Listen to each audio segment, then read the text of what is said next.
আমি রেপের শিকার, আমি এটা কাকে বলবো, কে বিশ্বাস করবে যে সে শুধুমাত্র আমার সাথে নয়, এরকম আরো অনেক মেয়েদের সাথে সে এরকম শারীরিক কর্মকাণ্ডে লিপ্ত।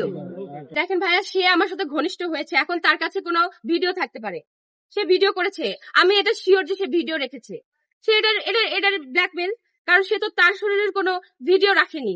একটা মেয়ের দেখেন সবসময় একটা মেয়েরই কিন্তু সম্মানহানি হয় ভাইয়া।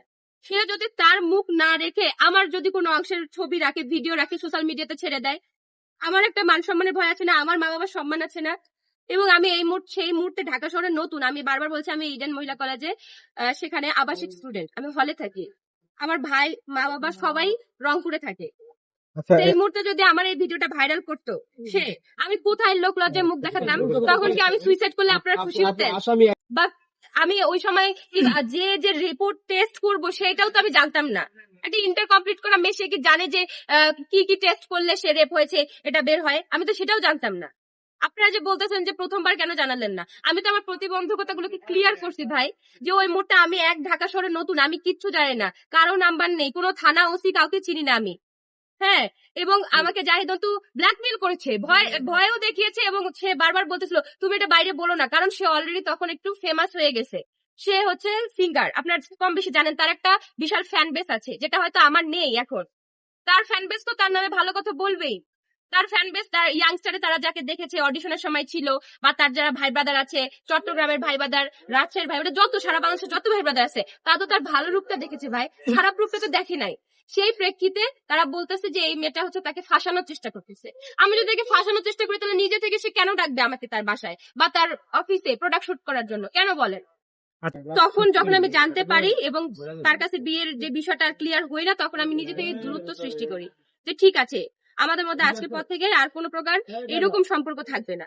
হ্যাঁ, প্রফেশনের জায়গা থেকে সম্পর্কটা থাকতে পারে, প্রফেশনের জায়গা থেকে, যেহেতু সে বিজনেস করছে, বিজনেসম্যান, সিঙ্গার, আমিও মডেল, অভিনেত্রী, তো সেই জায়গা থেকে সম্পর্ক থাকতে পারে, কিন্তু প্রেম ভালোবাসা, বয়ফ্রেন্ড গার্লফ্রেন্ড এরকম কোনো সম্পর্ক থাকবে না। ভাই আমি আবারও বলতেছি, সেই সময় আমি ইডেনে ফার্স্ট ইয়ারে পড়ি, তখন আমি সবেমাত্র ঢাকায় এসেছি, 1 মাস হবে।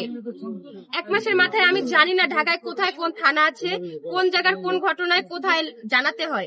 এবং এই যে আমার সাংবাদিক ভাইরা আপনারা যারা এসেছেন, আমি তাদের কারো নাম্বার জানতাম না। এবং আমি যদি একটা সাধারণ ছাত্রী হই ভাই, আপনাদের কাছে প্রশ্ন, আপনাদের কল দিলে আপনারা কি কেউ আসতেন? আপনারা নিজেরাও তো আমার এই ঘটনাটাতে ছাড়লেই তো ভিউজ আসছে, আমি এখন অভিনেত্রী তাই আপনারা এসেছেন। সেই মুহূর্তে একটি সাধারণ মেয়ের কলে কি আপনারা আসতেন? আপনারা বলেন তো ভাই, কয়জন আসতেন? না, অবশ্যই আসতো। সেই ধরনের আমি জানি না, হয়তো আপনি বলতেছেন ভাই ওই মুহূর্তে একটা সাধারণ মেয়ে আসবে না। আপনারা প্রতিদিনই দেখেন কোথাও না কোথাও এই ঘটনা ঘটতেছে না? কতজন এটার বিচার পাচ্ছে? আপনাদের কল দিলে আপনারা কতজন যাচ্ছেন? এই ঘটনাকে এইভাবে সোশ্যাল মিডিয়াতে ছাড়তেছেন। তো ওই সময় আমি একটা সাধারণ শিক্ষার্থী, আমি ঢাকা শহরে নতুন, আমি লোক লজ্জার ভয়ে, মান সম্মানের ভয়ে আমি আমার মা বাবাকে পর্যন্ত শেয়ার করতে পারি নাই যে আমার টিচার, আমার গিটার ক্লাসের টিচার আমার অনুমতি না নিয়ে আমার সাথে ঘনিষ্ঠ একটা সম্পর্ক স্থাপন করে। আপনার ক্যাম্পাসের সহপাঠীদেরকে তো আপনি বিষয়টা বলতে পারতেন, বা আপনার ক্যাম্পাস তারা তো সহযোগিতা করতো, যেহেতু আপনি এদের পড়াশোনা করছেন। ভাই আমি ওই মুহূর্তে এতটা মেন্টালি সিক হয়ে গেছিলাম, ওই সময় বুঝছেন আমার আত্মহত্যা করা ছাড়া কোনো উপায় ছিল না, লোক লজ্জার ভয়ে। সত্য কথা যে এই ঘটনার পরে আপনি কোন আশ্বাসের ভিত্তিতে তার সাথে সম্পর্কটা কন্টিনিউ করেছেন?